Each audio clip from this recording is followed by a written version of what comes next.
In this video, we're going to talk all about how to sell to local businesses. Okay, so let's talk about the process and how to do that.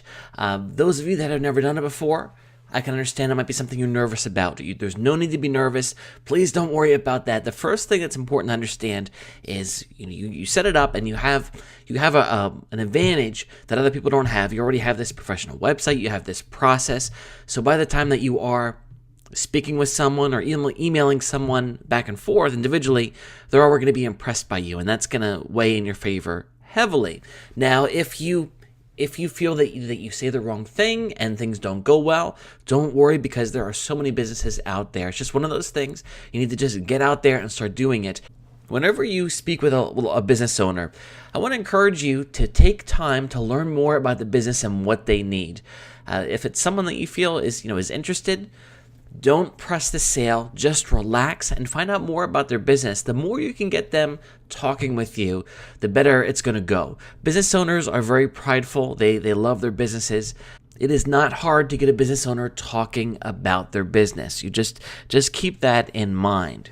You also want to do what you can to find out an advertising budget. Some people are afraid to ask questions, and you should not be. It is totally okay to just come out and ask this as you're talking about the business. Now, how much do you typically spend on advertising? Because it's something that business owners are used to answering. They're used to answering budgetary questions like this, typically. And they'll let you know, and if they say, oh, I don't really spend anything on advertising, then you're going to have a harder hill to climb. But if they say, I spend $5,000 a month on advertising, then wow, that helps you put things in perspective, because if they pay you $1,000 for a video, that's a drop in the bucket compared to what they spend every month. So, they have this money to play with, and it's going to be easier to understand that they would spend it with you. Sometimes people step into this industry, this part of the industry, and they're so used to trying to make money online with selling affiliate products, and you really work hard, you put up a website and you make like $10, $20. And then to sell a video to a local business, sometimes it sounds too good to be true. To be able to sell something for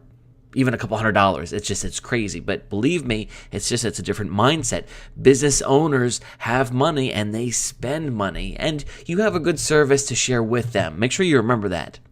You can also ask if they have any past experiences with video. Most of the time, this is going to be a no, but sometimes you never know. Someone might have tried a local commercial, one of those local commercials that I talk about how typically are not very good, and they're going to be looking for reassurance that they're not going to have that kind of quality problem with you. So again, them being impressed by your presentation, that shouldn't be a question in their mind at all. But getting them to talk about this is a good thing, because oftentimes it'll also lead to, have you ever done anything with video that they'll say, no, but I really want to, because then that's your end. Well, you said that you wanted to try video, and this is really such a great thing to get started with, because, and then you talk about the benefits to them. I'm getting a little bit ahead of myself here. You want to make sure that you study the sales videos that are on your website so you know what they saw. And these are selling points for you. So please make sure you take the time to do that. For me, I created them, so I know what they say. I'm very comfortable with the material, but you bought this for me. You might have put it up on your website and never even seen it. So don't go in a situation where you're going to be talking to a business owner and have not watch that stuff yourself, because you need to know what they saw and what they're going to be commenting on. They might be like, oh yeah, well, I really liked the video where you talked about this, and you'll be like, what? So don't do that. So make sure that you keep that in mind, because the videos are all structured to hit a different angle, and you want to make sure that you're comfortable with that material. So one thing that you want to do is you want to lead them to ask for the sale, if possible. The best situation is where you just have a fun conversation. You talk about their business. You talk about the benefits that they would have of going with your commercial, and then they're the one that asks for the sale, because a business owner, oftentimes they're used to the salesperson. Bam, here's the sale. Are you going to buy it or not? My approach tends to be letting the business owner be the one to ask. That's going to put you in such a better position, because it shows they're interested, and eventually the business owner will do this if they're interested. So, not that it's not okay to ask for the sale. I'm just sharing this tactic with you. Now, please don't worry if this is your first gig ever, because here's the thing. I know that when I first started doing this, I was nervous because I didn't have any testimonials. I didn't have anything I could share. And at the time, internet marketing wasn't the big thing with local businesses that it is now. So I didn't even really have that social proof. However, because I presented myself in a professional manner, out of the first 10 clients that I got because within 2 months I had like 8 to 12 clients. I don't even remember now. I think it maybe 10. I don't remember. But out of all those, only one of those asked for testimonials from me, asked who else I was working for. Everybody else just took me at face value, was impressed with what I had to offer, and did it. So 1 out of 10.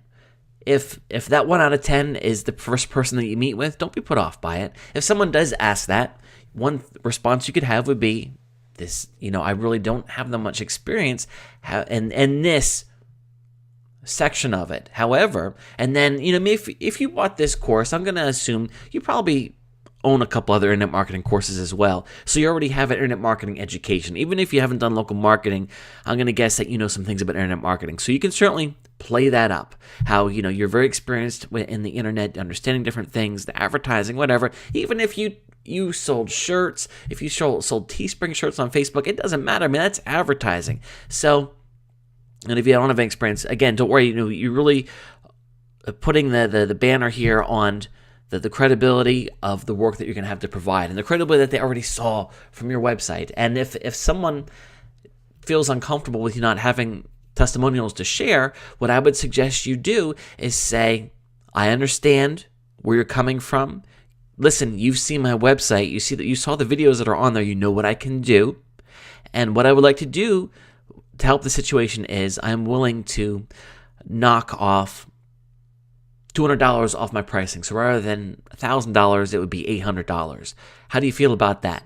And they'll be excited because they're getting a deal. You'll be excited because you just got a client. Even if you were to say, I'll do it for $300, and in your mind you were hoping to get $500, but still $300 is a lot of money, especially when you consider you can turn around and get the commercial produced for $30, $40. So you're still way ahead there, and then you'll have the experience, and then next time you can ask for more money. But I think it helps if you have in your mind that you're going to be all right to accept a little less when you first get started, because it's something that most people tend to do to get the ball rolling. So with this, you can be flexible on pricing. When you're looking to sell them a video, typically, and as you'll learn and very shortly from my training, 1 or 2 videos ahead of this one, you'll see that it's very inexpensive to have a video done. So that's very good. So if you know that your overhead's going to be like, let's just say $50. Hopefully, you could probably get it done for less than that, but let's just throw out $50 and say that's how much it's going to cost you to make the video for them. You can go in there and you can charge them $300 and make $250. Now, $300 is low. If you're making a custom commercial for them, I would encourage you to charge much more than that. $500, $700, depending on how long the commercial is and how fancy it looks. $1,000, depending on if it's a dentist. $1,000. If it's a plumber with a smaller business, $500, maybe even $300, because they're going to have less money to play with. So be flexible on your pricing, because don't be like, well, it only cost me $50, so I could do it for you for $100. Don't do that. That's way too low, and don't tell them how cheap this is to do. And not that they could go out and do it themselves, because they wouldn't know how. They wouldn't know how to script it correctly, and then it would look terrible, because you need the training to do that. And don't worry, I'm going to go through that shortly. You also need to make sure that you require payment before starting work. You're going to be putting money out to get this video created, so you cannot do it and then get paid. That is not how it works in this profession. If you were to go out and you were going to hire a media company to come out and film a commercial, they are not going to ask for payment after it's done. They're going to ask for payment before it's done. Now, especially if you're just getting started, and if you're having a more expensive video, if you're going to charge $1,000 for a video, someone might feel more comfortable if you charge them $500 up front and $500 on completion of the video. That still gives you plenty of money to get the video created, but I would not do it for less than half up front, no matter what the cost was, just because you need to show them that you're serious.